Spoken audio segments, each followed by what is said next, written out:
guys, this is Zach with EZ Locksmith. I'm here in Parker Road at Noodles Company. They had a break-in here. The whole mechanism and lock is all messed up. I'm here to try to fix it. This is the mechanism. As you can see, somebody tried to break in, bent it all up. The frame itself is completely destroyed. There you can see. So what I'm going to try to do today is I'm going to fix the frame and hopefully just replace the mechanism in the door, this piece, and hopefully that will solve their problem. We'll see.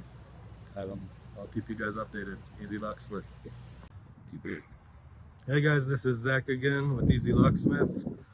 We're here at Noodles Company. I just finished installing the new mechanism and repairing the frame. So this is how it turned out.